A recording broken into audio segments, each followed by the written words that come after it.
the gladiator mentality, and people look at us like, okay, really? Or, yeah, really.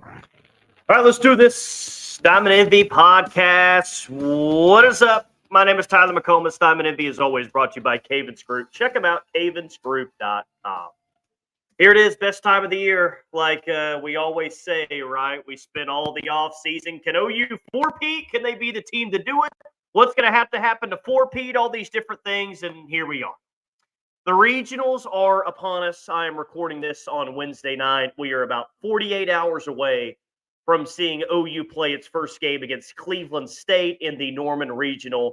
And my big question to lead things off today, this is to you guys as well. I'm genuinely asking this question because I think the popular thought once this regional was announced, and by the way, a lot of you were on top of it saying that, yeah, I think Oregon and Melissa Lombardi and all those storylines, Oregon's going to come to Norman for the regional. And at first thought, it's like, okay, well, that's a pretty tough opponent coming to Norman for the regional. Oregon, a good team. They've done some nice things this year. We know kind of what they've done as a program under Melissa Lombardi. But the more I've kind of gone on throughout the week, I'm just starting to wonder, and I want to raise the question, who is the biggest threat to OU this weekend? Maybe you think it's Oregon. Maybe you think it's Oregon coming out of the Pac-12, the lineup that they have, the head coach that they have, just all the different things and challenges that Oregon possesses. But maybe some of you are a little bit like me and starting to wonder, are we looking at the wrong team as the team that could maybe really push OU this weekend? Is that team Boston the 3 seed? And we don't know a lot about Boston.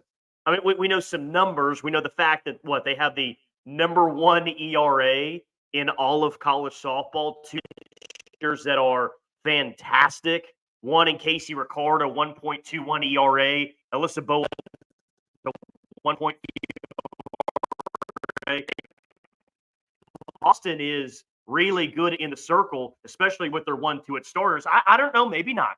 Maybe this looks foolish for even bringing it up. But I just wonder if Boston is really the team that we need to be talking about this weekend as OU gets ready to defend their home field and take on Cleveland State on Friday. Look, the main point, as it always is that whoever the main challenger is, that doesn't matter if OU looks like the team they've looked like for the past 4 games. And I think that that's really the important thing, the important element here. OU goes and looks like the team they have been for the past 4 games. It doesn't matter if Boston's the biggest threat. It doesn't matter if Oregon's the biggest threat. It will only matter that OU will roll through the Norman Regional and get ready to host yet another Super Regional. But look, I mean, we see some crazy things happen every single year in the postseason. Was it last year that UCLA got upset by Grand Canyon? And in no way am I sitting here predicting that OU is going to lose a game or lose the Norman Regional. All I'm pointing out is the obvious things that you guys already know. Crazy things happen at this time of the year, and crazy things even tend to happen for the teams that are highly ranked. So this can't be the team that has been unable to get the big hits, has been unable to hit with 2 outs, runners in scoring position, all that. If we're going to be exiting this weekend talking about a team that can win another national championship, it's going to need to look like the team that was in Oklahoma City next week. And I have some confidence. I've got a lot of confidence that we're going to see that team again. I just think it's maybe a bit of human nature for this team. Not that they were going through the motions or being lazy or anything like that, but it's the postseason now. I mean, naturally, you win 3 straight national championships, the mood's going to be kicked up a little bit. This team knows it's time to turn it on. And at the first side of the postseason, that's what this team, absolutely did. So that Oregon-Boston game, I think, is going to be really fascinating to lead things off on Friday because Boston's got an absolute shutdown pitcher. Now, the numbers say that. The numbers say that Boston has this ERA, but it is absolutely a question. Okay, what is this team when it takes a step up in competition? Because it's looked good against its conference foes and they went throughout the entire season and didn't lose a game in conference. But they only played 1 top 25 team all year long. A little bit different when you take an Oregon team that played 18 games against top 25 opponents, and you're playing at the house of the 3-time defending champ. So Boston's prove it, even though the 52-4-1 record looks really good. 18th scoring offense in the country, number 1 in ERA, 3rd in fielding percentage, that 30 RPI. Maybe this is a very dangerous Boston team that's up to the task, and they're really going to set things up when the lights are brightest this weekend, but they've never seen an environment like this. They've never seen an environment like this. I don't know if Oregon's seen an environment like this, but they've at least seen something that's at least remotely similar. And no, Oregon didn't necessarily fare great against top 25 competition this year, just 6-12 on the season. But again, like they played in big games before. Boston really hasn't. Maybe that's what carries over Oregon. All I'm saying here is don't overlook Boston as a team that maybe you could see in the regional championship against OU. 3 seed for a region. For a reason, they were like 34 RPI, I think, and Oregon was 32 RPI. So maybe just overall talent-wise, the two teams are pretty similar in talent. But going to be a fun weekend regardless. A lot of storylines. Of course, you got Melissa Lombardi coming back, Alyssa Brito against her former team. I think Brito's old enough now and far enough removed from that whole situation where I don't think that that's going to be a huge distracting thing. I think it's a lot different from the Kelly Maxwell situation from last week. It's that, Kelly Maxwell looked at that lineup and said, I played with her. I played with her. I played with her. I pitched to her. Like, that was a team that she was very familiar with. And I don't know this answer 100%, but it's been a few years since Alyssa Brito was at Oregon. Probably removed far enough where it's not going to be an overwhelming storyline. So I'm not worried about Alyssa Brito playing against her former team. Potentially, that's not a guarantee this weekend, but potentially playing against her former team and what type of a distraction that might be. But I'll go back to what I just said a couple of minutes ago. I think I'm right about this team turning it on. I really do. I've got a lot of evidence previous years. We've all got a lot of evidence in previous years. I think I'm right about this team turning it on. I hope I'm right about this team turning it on. And not that you complain about any win, any way that you can get it at this time of the year. But I hope we're not talking on Monday morning and saying, oh, boy. I mean, they won this weekend, but they kind of, they didn't look all that impressive. They were lucky to win a couple of those games. And, here comes Florida State with the chance to beat you in a super regional. I think this week is about, yes, advancing onto the super regional, but kind of rekindling what you were able to do in OKC, the big hits that you got, and maybe more than anything, and one of the things that really impressed me this past weekend is how they delivered that knockout punch early in the game. They did it against Kansas. They did it against BYU. I think you could argue they even did it against Texas at the top of the first inning, coming out and scoring 2 runs the way that they did. That wasn't a team that needed a couple of innings or one trip through the lineup to really get comfortable. That was a team that was ready to go from the opening pitch of the game. And when we've seen OU be great and win national championships, they are just so prone to 7-inning game, 5-inning game. We'll knock you out in the first inning. We'll play 4 more innings after that because we have to. The rules say that we have to play 5 innings. But make no mistake about it, we're going to deliver the knockout punch in the first inning, or we're going to deliver a haymaker in the first inning. And then we'll finish you off the second inning, and we'll just play 3 more innings just because we have to. Like, those are things that dominant OU teams, championship teams have done in the past. Didn't see that a whole lot this year, but they were able to do it last weekend, especially against KU and BYU. And again, I'd argue that you did it against Texas. I know that wasn't a run rule win, but that didn't feel as close as the final score had indicated. OU dominated that team that's now the number 1 overall seed in the NCAA tournament. So I feel good about things. I feel good about the pitching, the starting pitching. I feel a lot better about the offense after this past weekend. I've always felt good about the defense. And do I even feel good about relief pitching? Did Nicole May find her role on this year's team this past weekend, the last game that they played? Maybe. Maybe Nicole May found her role. I think that's at least the role that she's going to have going into the regional this weekend.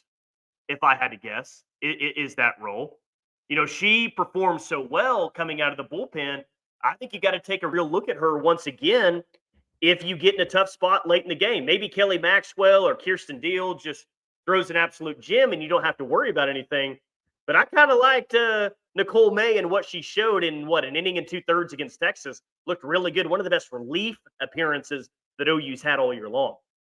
So I definitely think it's a 1-2 of Kelly Maxwell, Kirsten Deal, and then Nicole May maybe is kind of that frontline closer / relief pitcher that you've been looking for a couple of months now. Jumping out early, delivering that knockout punch, especially against Cleveland State. Maybe get some arms in there that, get a Carly Keeney in there, a Peyton Monticelli in there, and Nicole May in. Because maybe there's some debate on, all right, well, you're the 1 seed. Do you want to pitch Kelly Maxwell or do you want to pitch Kirsten Deal? Well, the offense can answer that for you. The offense can make that decision for you because regardless of who it is, Kirsten Deal or Kelly Maxwell, if the offense gets up 8-0 after 2 innings, you can make it a bullpen game from there on out. And then you can say, hey, you might have started against Cleveland State. Then you can start tomorrow in the second game of the regional. So the offense can make decisions for you this weekend based on how good they are. And as I talked about last week, I just adamantly believe the offense getting out to a quick start, of course that affects things, but I think it really even affects the pitchers in the circle. There's just a different comfort level they have when they go out there and know that they don't have to be perfect. Not every pitch has to be pinpoint in the circle. They can just throw their game, do their thing, because the offense is really going to put up a lot of runs. So I feel good about things. 48 hours out. And I feel so good about things that I'm comfortable saying right now, guys, that, look, OU's not the number 1 seed in the NCAA tournament. Texas is the number 1 overall seed in the NCAA tournament. Best team isn't in Austin, Texas. There may be a 1 next to Texas name during the Austin Regional this weekend, but that's not the best team in the sport. The best team is the team with the 2 next to its name in the Norman Regional. And I think that OU really showed that the last time these 2 teams played. These 2 teams have played 4 times this year. 3 in Austin, 1 in Oklahoma City. Of course, Texas won 2 of 3 in Austin. But really the game that looked like there was a clear separator between the 2 teams was the last time these 2 teams played in Oklahoma City. That's why I'm not in any way scared of Texas or nervous about Texas. I'd love for OU to see Texas again in Oklahoma City. Because what the last game looked like in OKC, I think that's what the next game would look like in OKC. I think Texas was able to get you when you weren't playing your best ball and they had a massive home field advantage, but you play them again in OKC, it's going to look the same as it did on Saturday. I think OU would roll there. So, yeah, I think OU's overall just the best team right now, and they play their best ball. I think that we're going to be talking about a team that's really set up for a nice super regional and a chance to make another trip to the Women's College World Series. Feel good about things. And how fun would that be if Florida State comes in to Norman, right? You had some history against the Noles, a couple championship series matchups against the Noles, and you've won both of those, by the way, here recently, which is awesome. But ESPN loves their storylines. Oregon coming to town, Florida State maybe for the Super Regional. It's going to be exciting. It's going to be real, real exciting. Congratulations to Tiare Jennings, a finalist for National Player of the Year. Well deserved. Will go down as one of the best hitters, one of the best players in OU softball history. Apparently, if she caps off her career with 4 consecutive national championships. But one of the 10 finalists for National Player of the Year. I think Reese Atwood at Texas got a good chance there. I mean, she was one of the finalists. I think Lexi Kilfoyle from Oklahoma State was in there as well. So we're almost used to seeing OU having multiple finalists for National Player of the Year. That didn't happen, just Tiare this year. But, I mean, Tiare's numbers are pretty undeniable. She's had an awesome career. And whether she wins this award or not, and clearly I am rooting for Tiare to win this award, her career will go down as one of the greats in all time in OU history. All time. You know, the way she hit for power, the way that she hits for average, just even defensively, what she's been able to bring to the table. Tiare's awesome. I would love for her to cap off her career with the National Player of the Year award. But I do think I speak for Tiare on this one. I think she'd rather cap off her career with another national championship. Why not both? Why not both? Maybe she can have both this year. But she's been fantastic, and I have no doubt whatsoever some big moments are still left here for TRA in her final postseason, which is kind of sad and kind of crazy to say as well. I had a very interesting DM. You guys know I love when you contribute to the podcast. And this is the first time I've heard from Alex. Alex, what's up? At a boast 42. At a bost 42. His info just says, hey. Well, hey to you, Alex. And I appreciate the question that you sent in my DMs. Says, hey, Tyler. Love the podcast and have been a listener since day one. Obviously, OU softball has been blessed with a lot of elite talent and clutch superstars. So it got me thinking, who are you choosing to step in the batter's box with the game on the line? Down one, bottom seven, runner on second. Then he lists some names. Jocelyn Allo, Lauren Chamberlain, Sid Romero, T.R.A. Jennings, Jada Coleman, Shay Knighton, Kinsey Hansen. Says, I feel like there's at least 3 to 4 more players you could add to that list and make an argument for as well. Anyway, just a thought I had the other day and would love your opinion. I love stuff like this. I love, situational, hey, who would be the player that you would want in this spot? And the beauty about your question, Alex, is that you gave me a question to where there's no wrong answer. Or maybe there's a wrong answer, but there's like 40 right answers to this. You put me in a spot to be successful, Alex, because I can say one of about 40 names, and I don't think any of those names you would say, that's a bad pick. No way.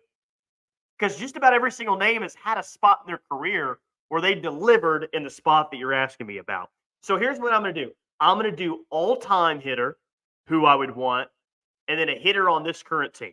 And the situation again, game on the line, down one, bottom seven, runner on second base. Well, I want to win the game. I don't want to go to extra innings. I don't want to deal with that. Let's just go ahead and end this game right now. And I got to tell you, Alex, when I was scrolling down these names, I had Jocelyn Allo and Lauren Chamberlain in my mind. And I'm really thinking like, okay, well, which one would I rather choose? Would I rather choose the original home run queen, or would I rather choose the new home run queen? And then I read off a name that says, I love those two names, but I'm going to go with someone different other than the two players in OU history who have hit the most home runs. Now, again, I'm going for the win here in the bottom of the seventh inning. I'm going to pick someone that I think is going to pull one to the left center field bleachers. Give me Shay Knighton. Shay Knighton, you guys heard of her? You seen her come up with some clutch moments in her life before in her OU career? She absolutely did that in her last trip to Oklahoma City in an OU uniform. Give me big play Shay. Give me big play Shay. One of two things are going to happen. Either she's hammering one of the gap, and she's trading places with that runner. We are tied with the runner on second base, and I probably have someone awesome coming up behind Shay Knighton. Or she's going to do her last trip to Oklahoma City. She's going to park one in the bleachers, and we're all going to be celebrating, walking out of Hall of Fame Stadium because OU just won a big game. Shay Knighton is my answer. Final answer, Regis. Go ahead and lock that one in. I would love to hear who you guys think as well, by the way. At Tyler_McComas. Throw it in those DMs. If you're watching live right now on YouTube, just drop in the comments and I'll read as well. But guess what? You're probably not going to be wrong. You're probably going to throw out a name and I'm going to say, yeah, that's a good pick. She would probably hit a 2-run home run as well. Maybe Jocelyn Allo is a bad pick only because there's a base open on first base and they'll just intentionally walk her. So now Jocelyn Allo doesn't even get to hit because she got intentionally walked like she did so many times at OU. But give me big play Shay. For this team, that magical moment, that big hit, has been missing a little bit at times this year. But it's hard to go against Kinsey Hansen. Kinsey Hansen's biggest hit of her career, I don't know if it came in a similar situation, but it happened in that Clemson game last year, the last game at Marita Hines Field last season. I could go with Jada and feel good about it.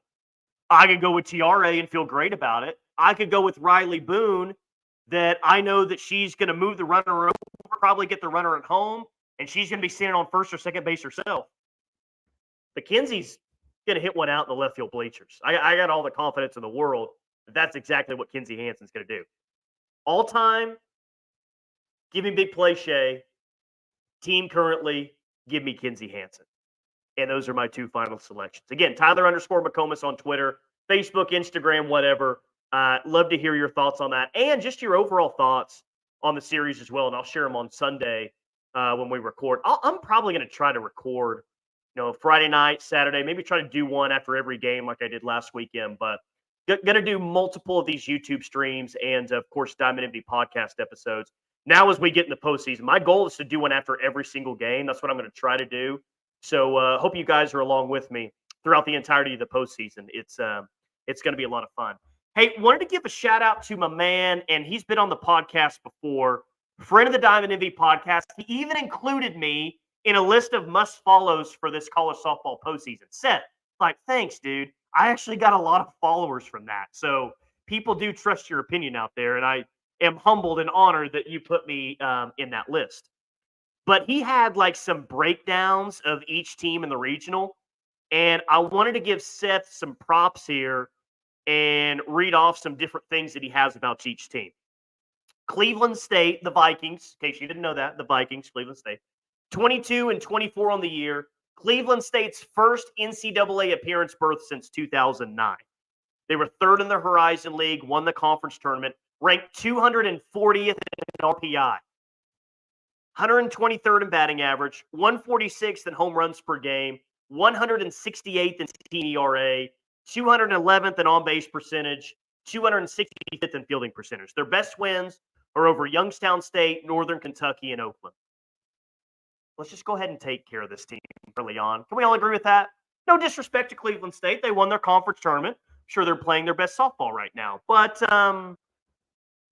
not even a winning record this year. This should be a team that OU takes care of rather quickly, in my opinion.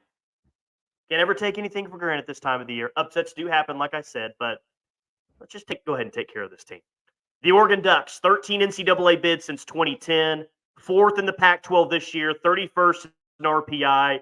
Their best numbers are 26 in fielding percentage, 28th in slugging percentage, and their best wins, 1-0 over Stanford, doubleheader sweep over, or 2 wins over Washington, and then a win over Arizona. Shortstop is the Pac-12 Defensive Player of the Year. Center fielder Hannah Delgado is a 4-time All-Pac-12 selection, 8 total All-Conference selections, and of course, Sidney Romero is still on staff as well. So good stuff there when it comes to Oregon from Seth Oliveros. Now for Boston U, who I guess I got to make a prediction. OU and Boston in the regional championship is my prediction. 52-4-1, best in D1. 5th NCAA berth since 2018. First in the Patriot League. 34th in RPI. Number 1 in the country in team ERA, 1.26. 3rd in fielding percentage. 14th in batting average. 21st in scoring. 115th in home runs per game. They don't hit a lot of home runs, but they do get on base and they do pitch it well. Best wins are over Charlotte, Minnesota, and Michigan State. So, again, not a great resume, but their RPI is so high because they won so many dadgum games this year. So watch out. They haven't played the best competition, but I still think that this is a very feisty Boston U squad, and I'm very interested to see what they bring to Norman this weekend. My predictions are this. OU rolls over Cleveland State in game 1. I think they beat Boston, and then I think they come back and beat Boston again. And we're talking about a clean sweep through the regional, and OU's moving on to a super regional. I don't think it's going to be 3-run rules. I think Boston has the ability in the circle to push OU at least one of those games, maybe even 2. Maybe it's Oregon, and maybe I'm totally wrong. But give me OU to win the regional this weekend. I think they move on. They don't lose a game. And we're talking about Lonnie Alameda and the Florida State Seminoles coming to Norman, which they came to Norman last year. And that was a very, very entertaining midweek game. 4 Sooners drafted last night. Congratulations to all. Off the top of my head, that was Tiare with the number 3 pick. That was Jada with the number 4 pick. Kinsey with the number 9 pick. Kelly Maxwell with the number 12 pick in that Athletes Unlimited draft. So life after OU, a lot of players will be playing softball that are seniors on this team. But what are we looking for? Looking for closing it out with the national championship, that's for sure. All right, appreciate you guys as always. We'll talk to you hopefully Friday night right here on YouTube and the Diamond Empty podcast. I'm your host, Tyler McComas. Enjoy the postseason. Enjoy all the college softball this weekend. We'll talk to you soon.